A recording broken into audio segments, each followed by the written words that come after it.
Oh, he caught me sleeping. Just doing a little, there we go. We got it all shared now, folks. Welcome back.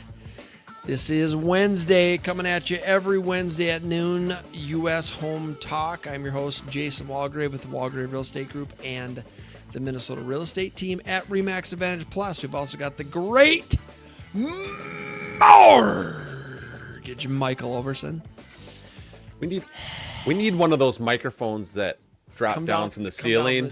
Yep. That Bruce Buffer has, Yep. and it comes down, and we need that. I can work on it. I can work on it. We can do Can we that. get that? Can we get the IT guy to get that installed before next week? You think? We should do the show in the Octagon. Yes, absolutely. That would be epic. That Yep. would be epic. And then when you or Marcus say something stupid, then I can go, throw you up against the Body slam us. Yep. Do something, put a move on you. Yep. Something like that. Put a move on you. Marcus is off. Armbar, headlock. We'll do Some sort of lateral submission drop. move. Yeah, Yep. submission moves. Yeah, I like it. It's good. Rear naked choke. Yep. Yep, that's good. Get some people going. Marcus is off this week. I think he's doing something important. I think he's doing something with the Board of Realtors in South Dakota is what I think he's doing. So Mike and I are here today. We've got, of course, our fantastic producer, Evan Little. He is also our insurance expert with Paragon. So, hey, folks, we appreciate you tuning in this week. What do we got going on? Well, summer's here. Today we're going to be talking about ways to save on your utility bills. And I've already started doing most of these, actually. Mid-80s for the next couple weeks, it looks like. Last week we were 90-something. There was a couple soccer games that we attended that was, it's hot. What the weird thing about it was, I really remember we had a flag football practice on a Thursday, right? And we were in stocking caps and coats and gloves. And it was cold. It was windy. It was not fun, right? Literally 5 days later, we're practicing in 90-degree heat. And everyone's like, oh, it's so hot. Cut practice short. So how do we go from winter coats and stocking caps 5 days later to 90 and it's like we got to cut practice short now because it's too hot? Because we live in Minnesota. That's how. That's right, baby. Yep. That's right. We are tough up here, folks. So wherever you're tuning or whenever you're tuning in, we do appreciate it. Of course, we're on Facebook and YouTube. A lot of folks download the podcast. We syndicate with all the podcasting platforms after this show. And so whether it's Wednesday at noon or later in the week, we do appreciate you guys tuning in. So let's talk about how to save on utility bills. Look, any ways we can save on anything right now, right? We want to talk about it.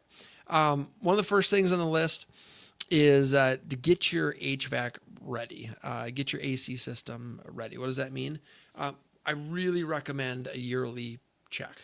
They'll come in. I've heard a couple ads running on the radio lately where there's HVAC companies that will come out and for like $150. They'll come out and inspect your AC unit, make sure that everything is running the way it's supposed to.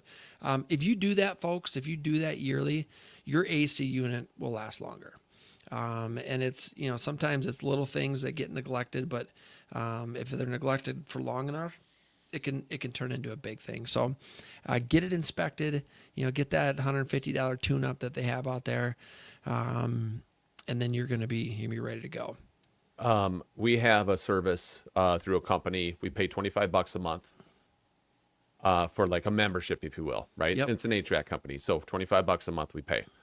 With that, we get a spring full HVAC system, right? So in the spring, it's like your air conditioning and you get all this stuff. You get everything checked.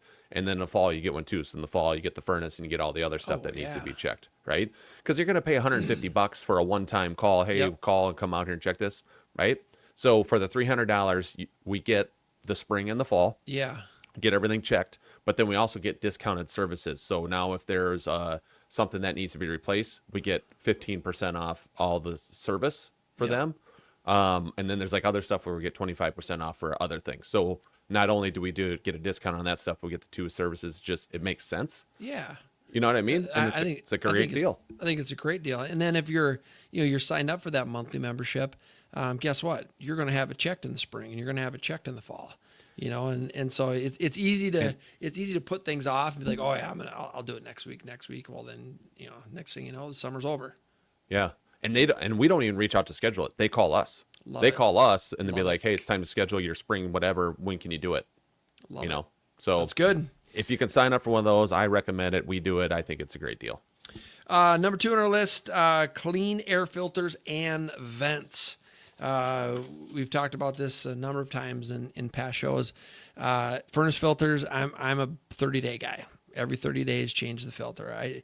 We buy the less expensive ones, but we change them every 30 days. I mean, there's filters out there that you can buy that say you don't have to change it for 90 days or maybe even 120 days. I don't know. I mean, we keep our furnace fan running 24/7. It never turns off. Not in the 11 years that we've been there. We do that because we want the air to continually circulate through the house, right? So my mind is, hey, if that thing's running 24 hours a day, we need to change that filter every 30 days, and that seems to be working pretty good.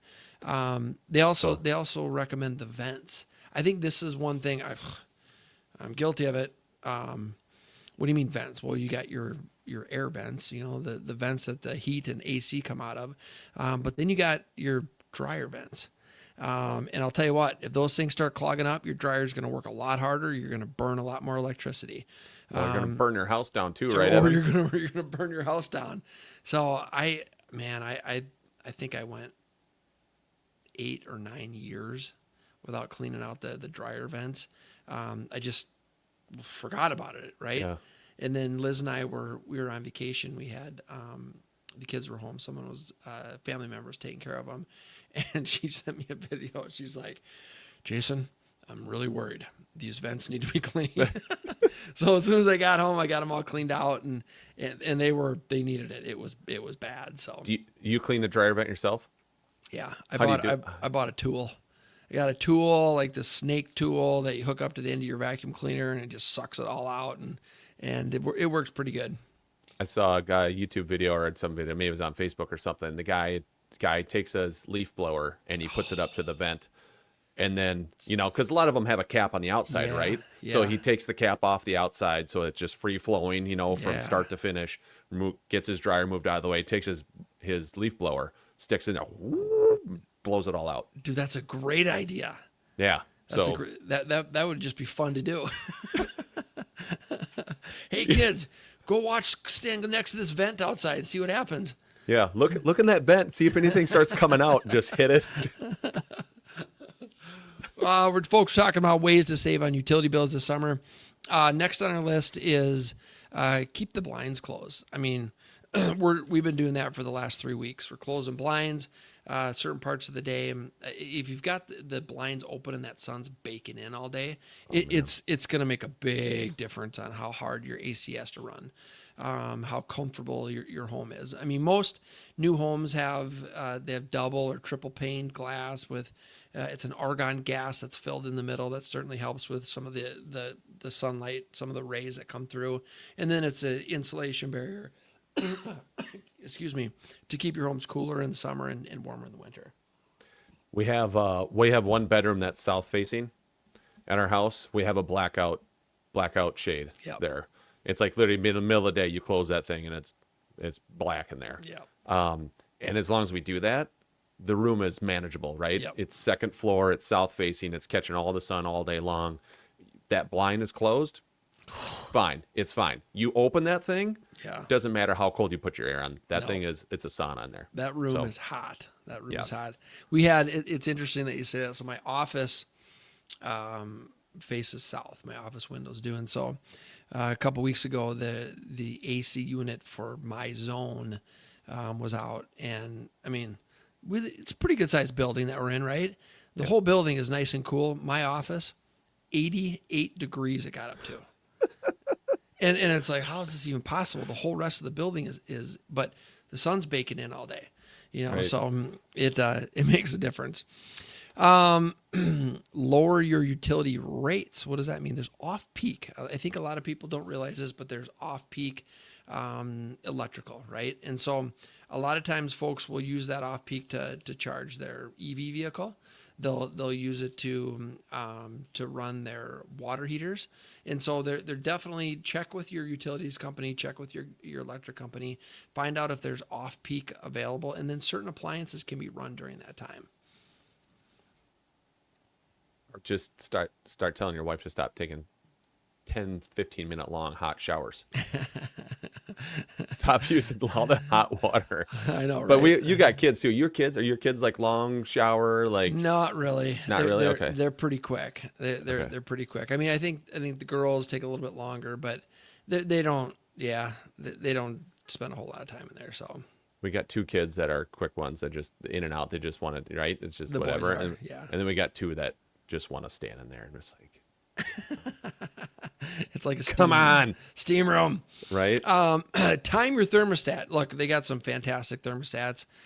Nest is a popular one. You can set timers, and if you're not home during the day, set that temperature up a little bit. It doesn't. If there's nobody in there, you certainly don't need to have the home cooled as if there is. And so, time your thermostat. That can work really good during the day, at night. Not only in the summer, but that works great in the winter too. And so set your thermostats, time them. That'll save you guys some money on utilities this summer. Do you have a timer on yours? Programmable Yes. or yeah? We got a programmable deal. I don't know what we got it set to be honest with you.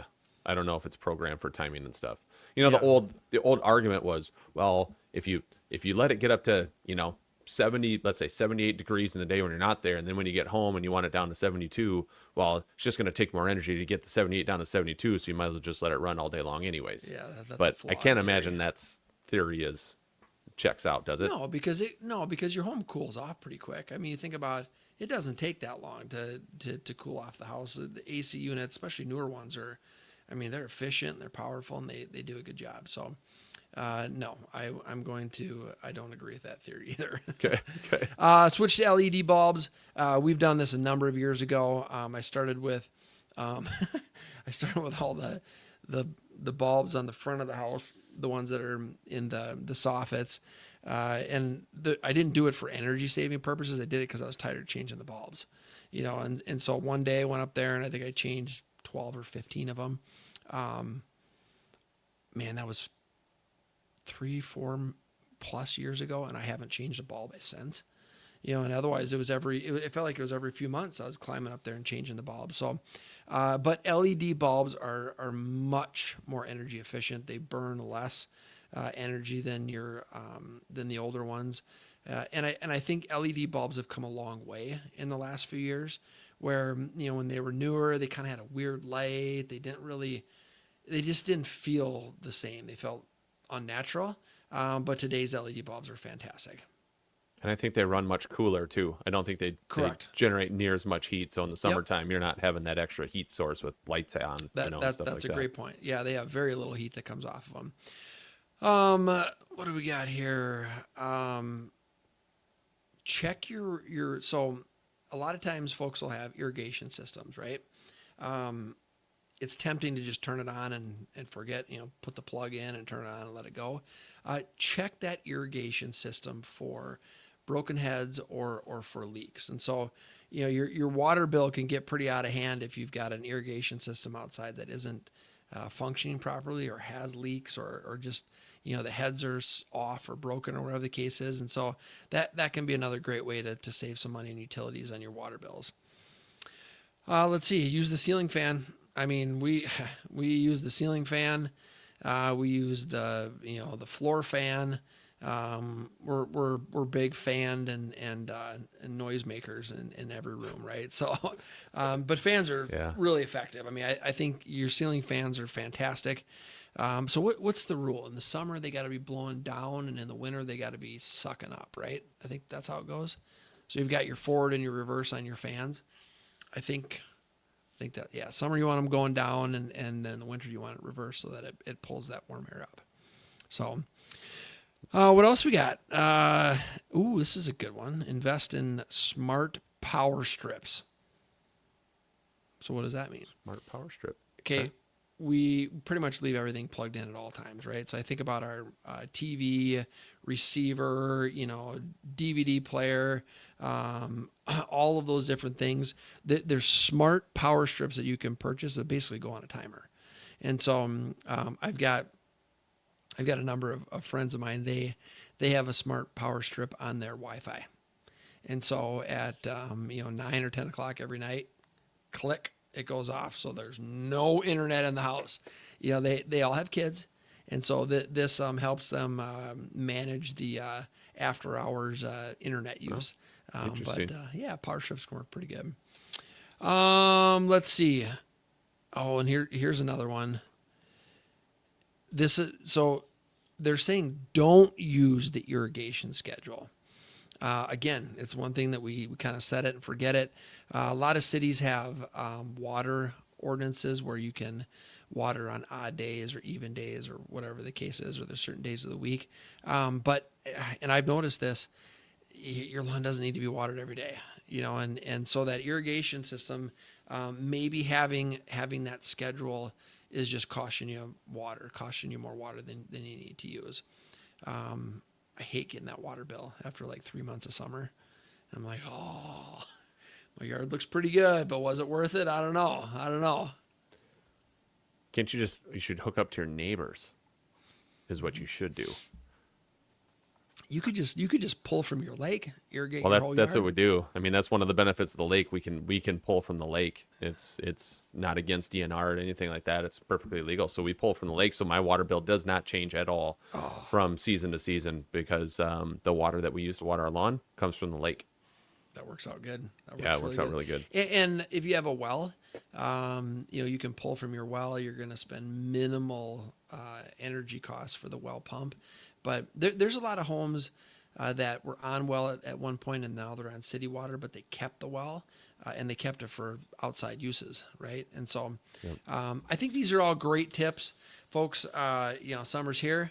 I think that there's ways that we can be a little more, change our habits a little bit to save some money on electric and water. And so great list to go over and take a look at. So legal minute. We better do our legal minute before we fish up.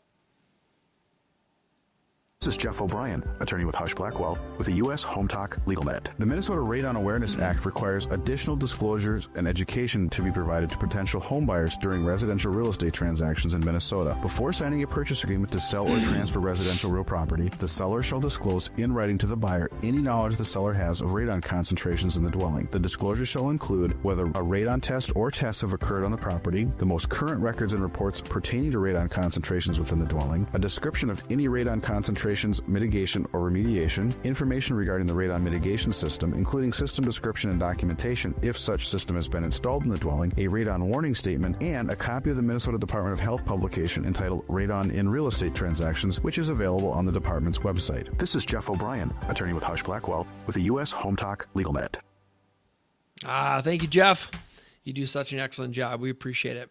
Any last thoughts, Mr. Overson, on our saving utility costs? Here's one thing, just a quick tip. It's not necessarily a utility cost, but our home is now 10 years old, and we're starting to having to swap out all of our smoke detectors. So that's kind of another just maintenance tip. It's not going to save you on utility bills, but just know every 10 years a smoke detector's got to be replaced. And if you get the random beep, right? If you just put the battery in it and you get these random beeps, it's because it's 10 years old and they have like a timer on them that remind you that they got replaced every 10 years. And they're typically not cheap either. So just know that as well. Get working on it. Folks, we appreciate you tuning in. Looking forward to seeing you next week, Wednesday at noon on Facebook and YouTube. Of course, you can catch all of our syndications with podcasting anytime during the week on our website, ushometalk.com. Real estate hotline number, call us anytime at 612-234-7585. Hope you guys have a great week.